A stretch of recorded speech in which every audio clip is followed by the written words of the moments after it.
அன்பான விடியல் இணைய தொலைக்காட்சி நேயர்களே, இனிய காலை வணக்கம். இன்றைய முதல் நிகழ்ச்சியாக வருவது இன்றைய பாடல். இன்றைய பாடல் நிகழ்ச்சியில் இன்று ஒளிபரப்பாகும் பாடல்களின் பாடல் ஆசிரியர் சமூக சிற்பி கோ. வேலாயுதம் ஐயா அவர்கள். இந்த பாடல்களை சுனோ AI இசைத்து பாடியுள்ளது. படைப்பாக்கம் விடியல் படைப்பகம். நமது விடியல் இணைய தொலைக்காட்சியில் இதோ பாடல்கள் ஒளிபரப்பாகின்றன. பாருங்கள், கேளுங்கள், எழுச்சி பெறுங்கள்.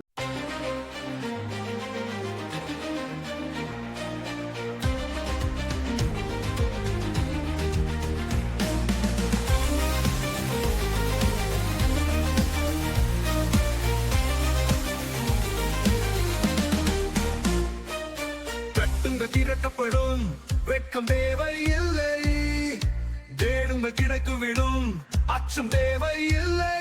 முன்னேறு முன்னேறு, முயன்றால் முடியாததில்லை.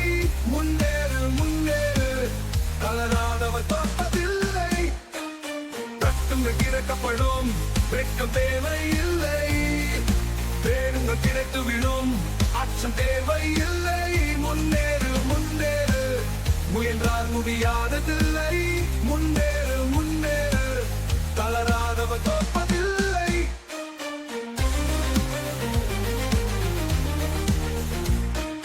கொட்டுங்க திறக்கப்படும் வெட்கம் தேவையில்லை, தேடுங்க கிடைத்துவிடும் அச்சம் தேவையில்லை. முன்னேறு முன்னேறு, முயன்றால் முடியாததில்லை. முன்னேறு முன்னேறு, தளராதவர் தோற்பதில்லை.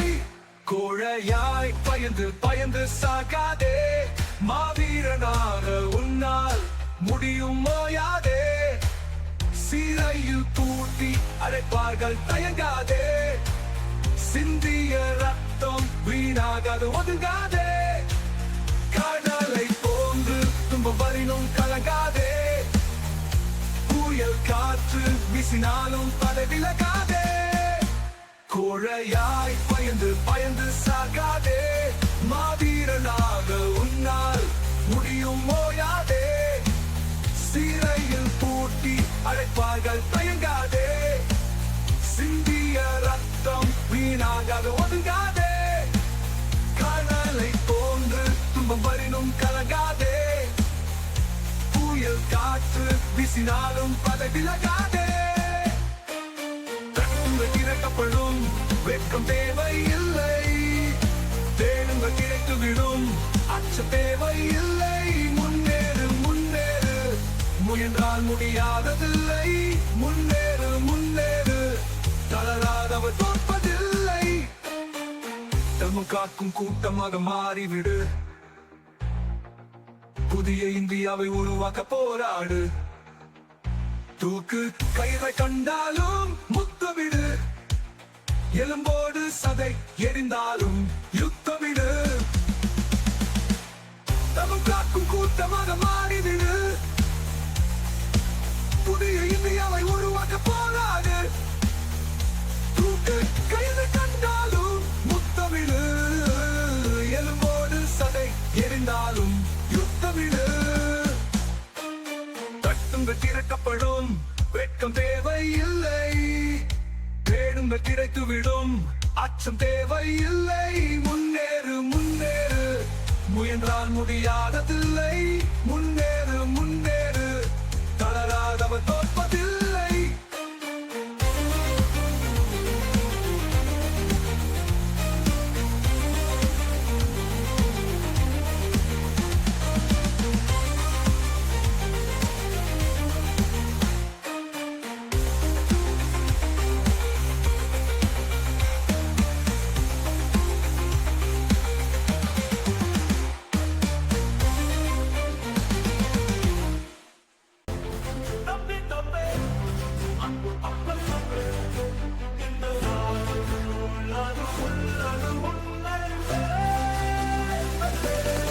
எதிர்கால தலைவன் நீ, வழிகாட்டும் புதல்வன் நீ, வானத்துக்கும்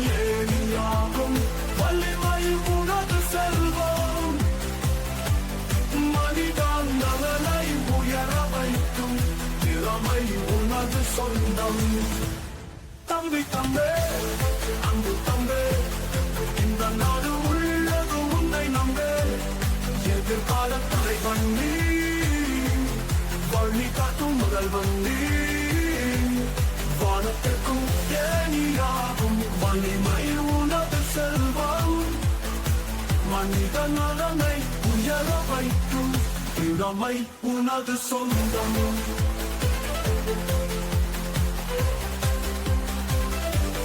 பிறக்கும் பொழுது அன்னை வயிற்றில் இருக்கும் பொதுநிலை உழைக்கும் போதும் வர வேண்டும். இறக்கும் பொழுது மனிதருக்கு கிடைக்கும் சமநிலை வாழும் போதும் வர வேண்டும்.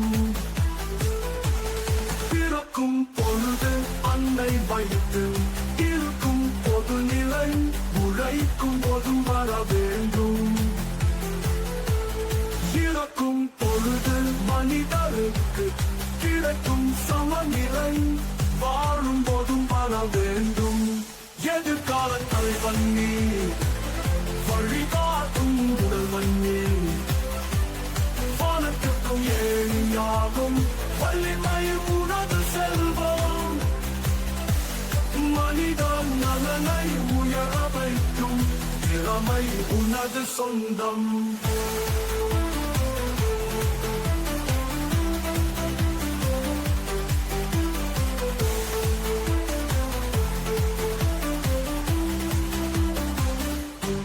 எளியவர்க்கும் உரிமை வேண்டும், சுதந்திரம் வேண்டும். அது கிடைக்க நீயும் நாளும் உழைத்திட வேண்டும். புதிய கொள்கை புதிய பாதை தந்திட வேண்டும். உள்ளதை பகிர்ந்து வாழும் மனித தர்மம் கண்டிட வேண்டும். எளியவர்க்கும் உரிமை வேண்டும், சுதந்திரம் வேண்டும். அது கிடைக்க நீயும் நாளும் உழைத்திட வேண்டும். புதிய கொள்கை புதிய பாதை தந்திட வேண்டும். உள்ளதை பகிர்ந்து வாழும் மனித தர்மம் கண்டிட வேண்டும்.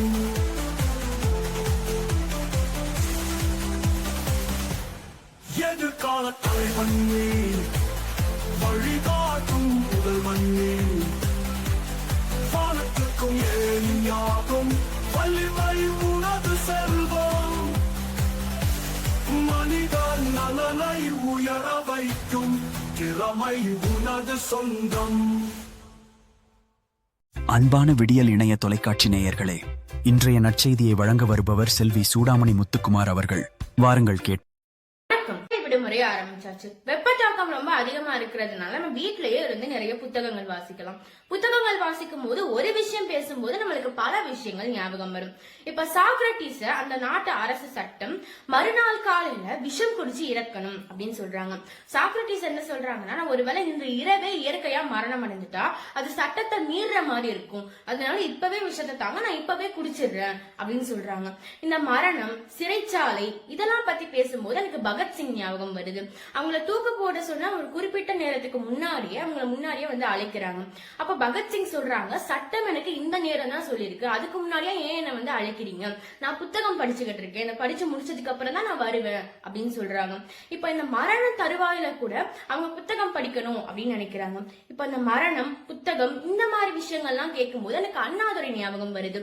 அவங்களோட ஆபரேஷனை ஒரு நாள் தள்ளி போட சொல்லுவாங்க. ஏன்னா அவங்க சொல்லுவாங்க, நான் காட்ஃபாதர் அப்படின்னு ஒரு புத்தகத்தை வந்து படிச்சுக்கிட்டு இருக்கேன், அது ஒருவேளை நான் ஆபரேஷன் பண்ணும்போது இறந்து போயிட்டா அந்த புத்தகத்தை முழுசா படிக்க முடியாம போயிடும், அதனால ஒரு நாள் தள்ளி போடுங்க அப்படின்னு சொல்றாங்க. இது அவங்க இளவல்கள்கிட்டையும் சீடர்கள்ட்டையும் சொல்றாங்க. இந்த இளவல்கள், சீடர்கள் இந்த மாதிரி வார்த்தைகளை கேட்கும் போது எனக்கு இன்னொரு விஷயம் ஞாபகம் வருது. சாக்ரட்டிஸோட சீடர் பிளேட்டோ அவரோட கடைசி காலத்துல அந்த கிரேக்க அரச அடிமையாக்கி ஈழத்துல விடுறாங்க. அப்போ அந்த பிளேட்டோவோட சீடர்களே காசு கட்டி அவங்கள காப்பாத்துறாங்க. இந்த மாதிரி புத்தகம் வாசிக்கிறதுனால ஒரு விஷயம் பேசும்போது நம்மளுக்கு பல விஷயங்கள் ஞாபகம் வரும். இந்த கோடை விடுமுறையில புத்தகம் வாசிப்போம். நன்றி.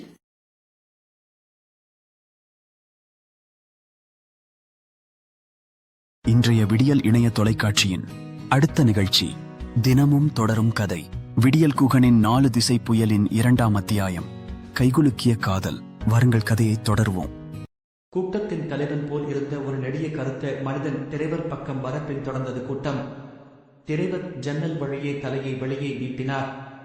எங்க ஊர்லயும் பஸ் நிறுத்தணும், நிப்பீங்களா இல்லையா? நிக்குமென்னு சொன்னாத்தான் பஸ்ஸை விடுவோம், என்ன சொல்வீங்க? பின்னால் இன்னொரு பஸ்ஸும் வந்து நின்றது. எதிர்பக்கம் இருந்தும் இன்னொரு பஸ்ஸும் வந்தது, அதுவும் நிறுத்தப்பட்டது. இப்படி எல்லா ஊர்கார்களும் கேட்டா நாங்க எப்படி பஸ்ஸை டைமுக்குள்ளே எடுக்க முடியும்? அதுக்கெல்லாம் டபுள் பஸ் இருக்குங்க, எங்களை தொந்தரவு பண்ணாதீங்க என்று ஒரு பஸ் டிரைவர் தைரியமாக பேசினார். அதெல்லாம் முடியாது, எங்க ஊரிலே பஸ் நின்னே ஆகணும், இல்லைன்னா விட மாட்டோம், எல்லாம் ரோட்டிலே அப்படியே உட்காருங்க, பார்த்துக்கலாம் ரோட். தலைவரின் ஆணைக்கு கட்டுப்பட்டு தொண்டர்கள் ரோட்டில் கோஷம் போட்டபடியே அமர்ந்தனர். பயணிகள் ஒவ்வொருவரும் ஒவ்வொரு கருத்தை கூறிக்கொண்டு நிலைமையை வேடிக்கை பார்த்துக் கொண்டிருந்தார்கள். அருண் 2 தரப்பு கருத்திலும் நியாயம் இருக்கிறது, ஏதோ ஒரு வழியில் சமரசம் காண வேண்டும் என்று எண்ணினான். பஸ்ஸில் இன்ஸ்பெக்டர் உட்பட பல பெரிய மனிதர்கள் இருந்தும் ஏதும் செய்து சமரசப்படுத்தி பஸ்கள் போக வழி செய்ய முடியாமல் பிழைத்துக் கொண்டிருந்தனர். 1 மணி நேரத்திற்கு பின்னர் எப்படியோ தகவல் கிடைத்து போக்குவரத்து அதிகாரி, கோட்டாட்சி தலைவர், தேசி போன்றவர்களெல்லாம் வந்து சேர்ந்தனர். அந்த ஊர் பிரமுகர்களுடன் பஸ்களை விடுங்கள், பேச்சுவார்த்தை நடத்தி தீர்வு பெறலாம் என்று கேட்டுக்கொண்டதன் பேரில் பஸ்கள் விடப்பட்டன. ஊர் போய் சேருவதற்குள் இதென்ன பிரச்சனை மேல் பிரச்சனை வருகின்றன என்று எண்ணியவனாய் தனது இடத்தில் போய் அமர்ந்தான். பஸ் கிளம்பி வேகம் பெற்றது. இன்னும் சில நிமிடங்களில் பஸ் அவன் கிராமத்தை அடையப் போகிறது என்று எண்ணிய போது அவனுக்கு தான் இன்று ஊருக்கு போவதற்கான காரணம் நினைவில் விழுந்தது. இன்று ஊருக்கு போவதற்கு காரணம் கவிதா. அவள்தான் டோட் என்று எண்ணிய போது அவன் உதடுகள் கவிதா, என் இனிய கவிதா என்று பலமுறை முணுமுணுத்தன. அவளை சந்தித்த நாள் அவன் நினைவில் எழுந்தது. பிகாம் படித்து முடித்து 2 வருடங்கள் வேலை இல்லாமல் இருந்து MLA சிபாரிசில் ஒரு தனியார் நிறுவனத்தில் கிளார்க்காக சேர்ந்தான். அவனைச் சுற்றிலும் புதுமுகங்கள் சிலர் அவனிடம் வந்துதானாக அறிமுகமாகிக் கொண்டனர். அவன் யாரிடமும் பேசாமல் தனக்கு காட்டப்பட்ட மேசையில் உட்கார்ந்தான். மேஜை மேல் இருந்த பைகளை புரியாமல் புரட்டிக் கொண்டிருந்தான். இயல்பிலேயே அவன் ரிசர்வ் மாதிரி, புதியவர்களிடம் பழக தயங்குவான். ஆனால் பழகிவிட்டால் கொட்டியாக பேசுவான்.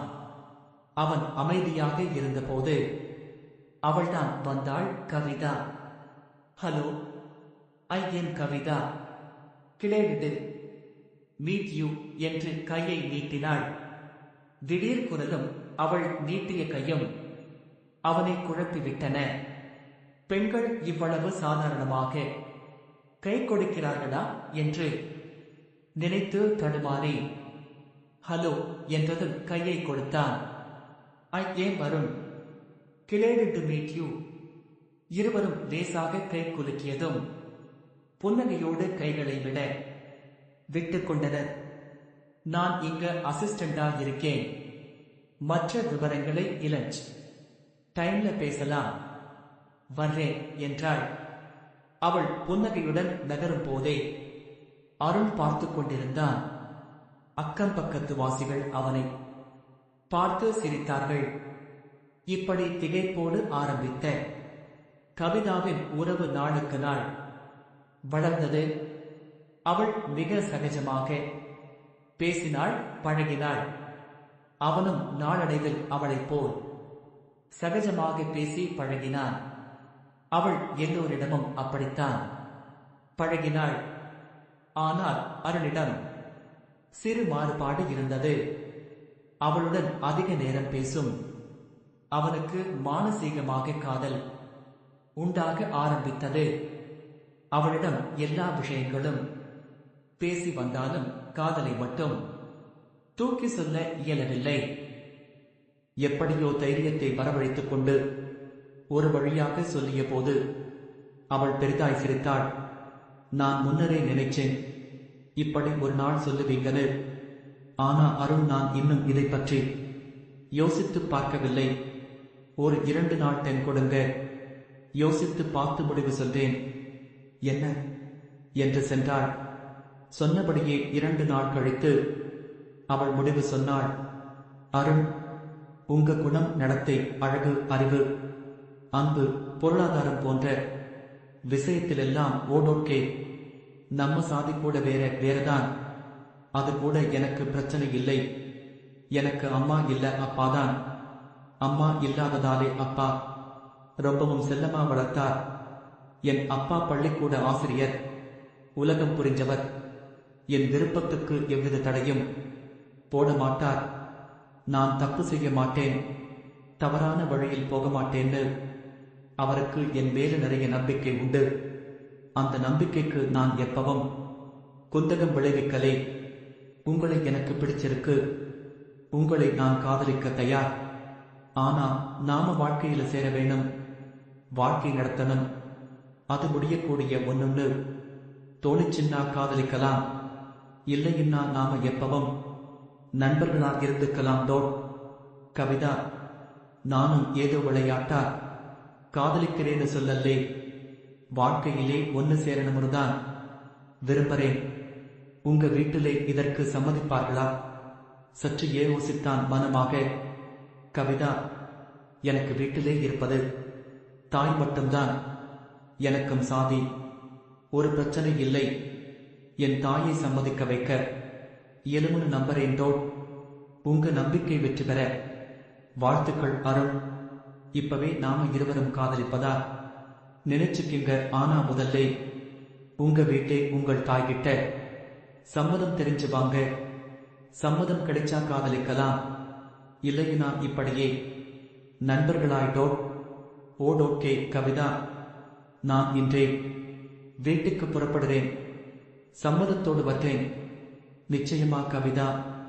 குட்லர். இப்படி புறப்பட்டு வீட்டுக்கு பஸ் ஏறி வந்தவன்தான் அருண்.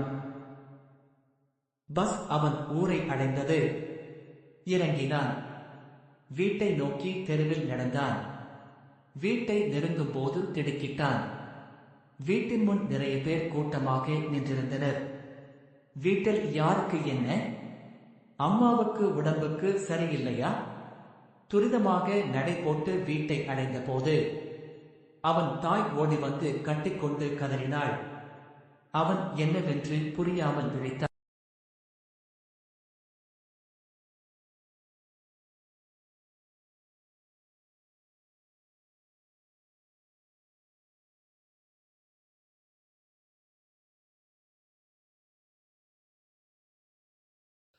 இன்றைய விடியல் இணைய தொலைக்காட்சி நிகழ்ச்சிகளை அன்புடன் கண்டு மகிழ்ந்த நேயர்களே, இன்றைய நிகழ்ச்சிகள் இத்துடன் நிறைவடைகின்றன. மீண்டும் நாளை சந்திப்போம். உங்களின் அன்பான ஆதரவை தொடர்ந்து நாடுகின்றோம். அனைவருக்கும் நன்றி. வணக்கம்.